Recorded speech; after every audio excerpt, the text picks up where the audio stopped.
What's going on, everybody? Welcome to Porn with Jordan. This is the channel where I pour tea on a variety of subjects and shows and sweeten it with my opinions, all while running the YouTube streets. I'm your host, JordenRanae, and I want to thank you for taking the time, taking the ride, and having a drink with me. Today, we're going to be talking about the latest episode of the Real Housewives of Potomac. I almost forgot what show I was watching. This episode was interesting because this entire trip has been interesting, right? But I love how the episode came to a close more than anything, but the journey to get there has been horrendous. So we're gonna take a second to chat about that. The way that this episode opened with them heading back to the house and then Chris and his drunk brown dick wanting to jump out and say hello to people. And then G jumping right behind him with the mess. Like, I don't know what y'all was drinking. I know it wasn't Vita tequila. Y'all was out here loose as a goose. Don't get y'all started. My word. And did y'all see the way that Candace reacted? I know y'all did because production made sure that y'all did. The way they zoomed in on that mug, she had her finger all in his face. Boy. Oh, the way that she, girl, listen, I would have been the exact same way though. Girl, don't you be out here. I don't give a damn how much I talk about your brown dick. Don't you be pulling it out in front of nobody. What is wrong with you? Child boo. Anyway, I don't understand, like, listen, I need to talk to Mia for a second because G is a lot. I get that he's an older man, he's on vacation, y'all are having fun, and y'all finna, turn up and have a good time. But everybody has limits and boundaries, and G has crossed all of them throughout this entire trip. Like, the way he speaks to women, the way that he has admitted that he has wanted to speak to you, the things that he has done wanting to pull his, and I think that, like, did he actually pull something out? Because everybody was talking about how scarred they were, and Eddie was trying to get off that bus and get to the house, honey. He was like, oh my God, I want to go home. I want to get away from y'all crazy ass people. I don't know what y'all got going on around here. Why is everybody pulling their dicks out? Like, if y'all gonna do all that, just send a picture. Oh, wait a minute. I take that back. Child, G is a lot.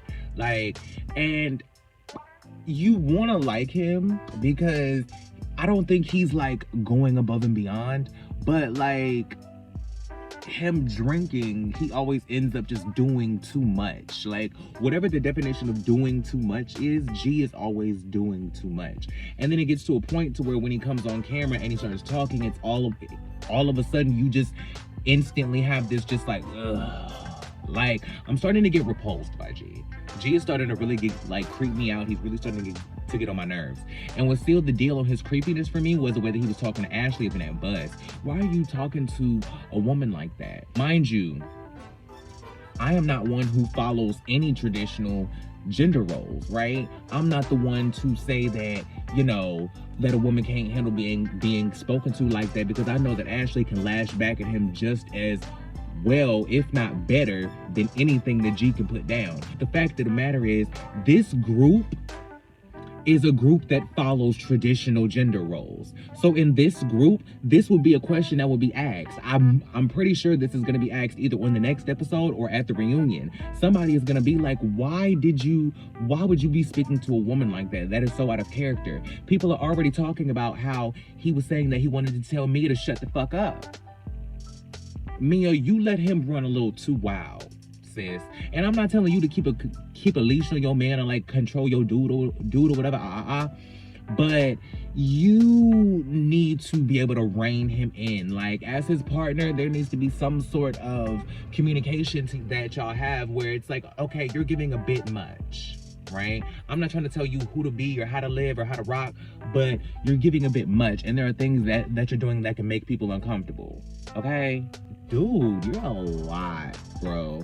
And then you continue this mess on the next episode. Oh, but we'll get to that next episode. I do appreciate that Chris, even though he was drunk as hell, he sat there and he told Candace, he was like, look, Ashley ain't that damn bad. At the end of the day, what I'm trying to do is build a bridge. Like, I'm not taking sides. I'm trying to build a bridge because at the end of the day, y'all are gonna have to coexist on this show. He's really breaking the fourth wall without breaking the fourth wall because he don't give a damn about having a friendship with Michael. He don't care nothing about having no kind of friendship with Michael. But the thing is, he wants her to maximize the capacity of that check as possible. He has his manager hat on. This is what y'all need to think about. Y'all need to get up under something. Chris is smart. Even when he's drunk, he says, listen, I'm trying to build a bridge so that you can have some sort of correlating friendship or even just a casual coexistence with Ashley, because y'all have to exist on this show, and this beef between y'all is going to get old. It's getting old now. Chris is paying attention. Chris be in the blogs. Chris be, well, he deactivated his Twitter, but Chris be all up in these YouTube streets. He be knowing what's going on. Chris be in the comments, okay? I don't know that for a fact, but this is just what I hear. Now, I do appreciate the way that he said that, though, because he was like, listen, what he said to Ashley was great. He was like, you know, you and my wife don't always get along, and me and Michael don't always see eye to eye, but motherhood looks good on you. You look beautiful, blah, blah, blah, da, da, da. He's trying to smooth things over, not necessarily to kiss nobody's ass, not to take sides, but at the end of the day, he's trying to maximize your coin. Bitch, pay attention. He's trying to help you out. So pay attention. Because at the end of the day, you get so caught up in the moment that you don't think about the bigger picture, and you don't think about the long term. You don't think about, you're trying to promote an album.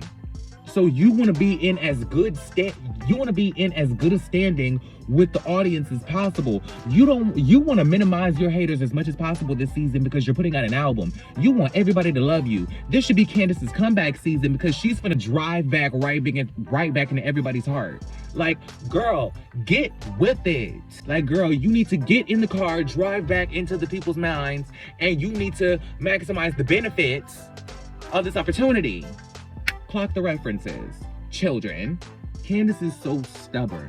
But I'm so glad that at the end of this episode, her and Mia were able to get to some sort of common ground and they were able to share on that level. I appreciate, you know what? Since we on Candace, I'm gonna get my...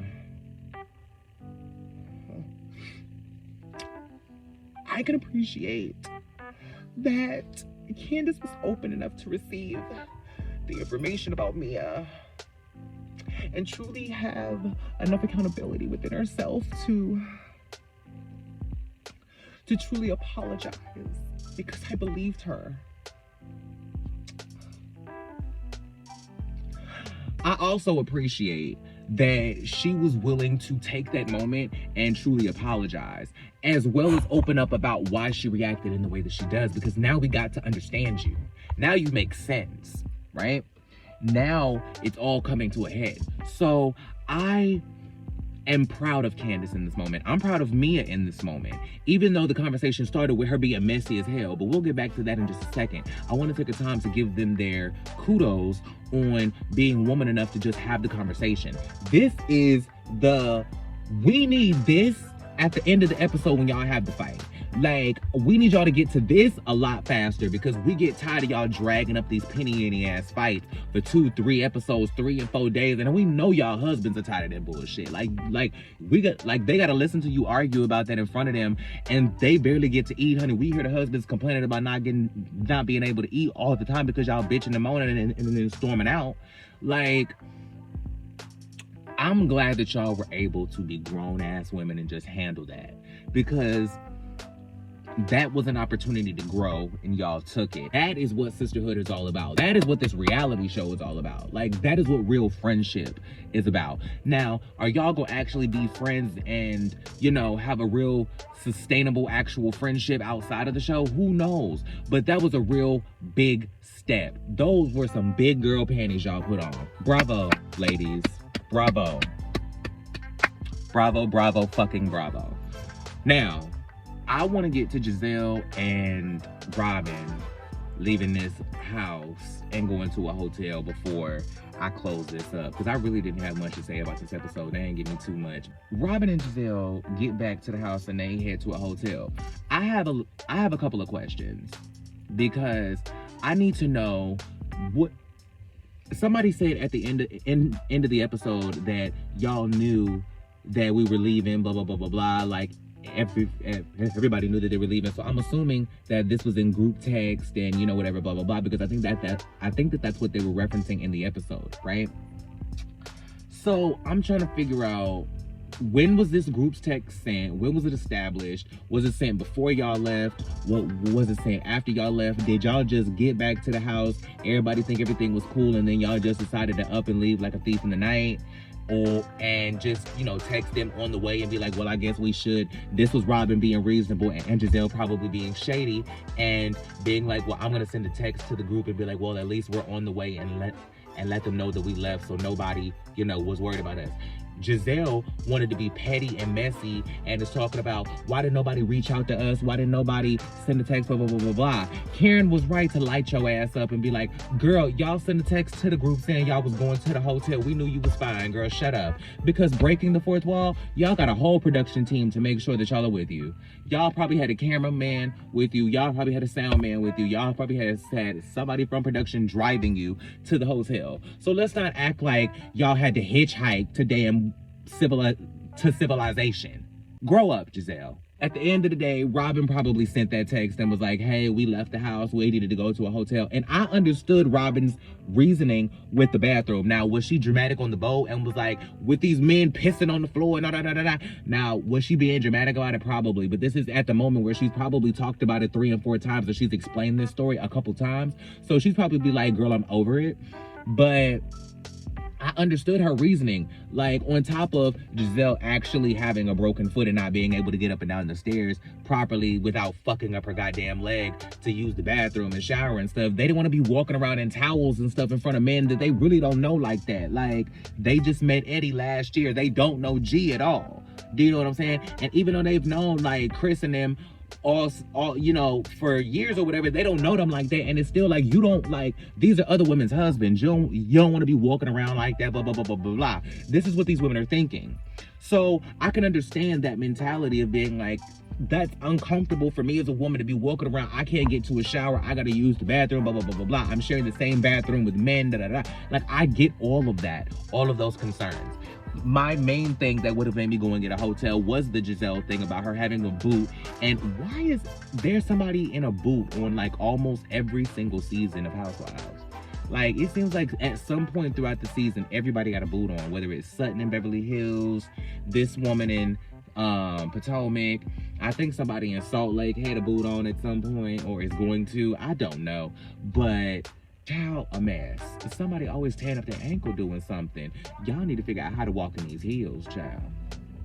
The whole reason that them leaving made sense to me was because Giselle was in a boot and she couldn't get up and down the stairs like that, or that it was strenuous on the injury to be doing that just to go to the bathroom and use the shower and do all of that. Plus, she gonna be in the towel having to walk up and down the stairs, doing all of that. Like, come on. Like, it was just extra and inconvenient. Now, mind you, was it intentional? No, because the rooms were picked, and I don't know if Wendy knew y'all were coming or not, or like, I still don't know if y'all just decided to come at the last minute, or if she knew y'all were coming. Like, I don't even know that. So y'all may or may not have just shown up and y'all got whatever rooms were left. Mind you, had she picked rooms, y'all probably would have got those rooms anyway, because of the whole thing that you did in your front yard, not even at your house, in your yard, about not wanting Wendy and Karen to use the bathroom. Karma is a bitch and her name is Wendy. Or, in this case, Zen Wen. Because that was some Zen Wen shit. I'm telling you, Wendy don't do that. Wendy is a professor. Wendy has 4 degrees. Wendy is a legal commentator and a spokesperson on CNN. She don't do that. Zen Wen is the one that turns the fuck up like this.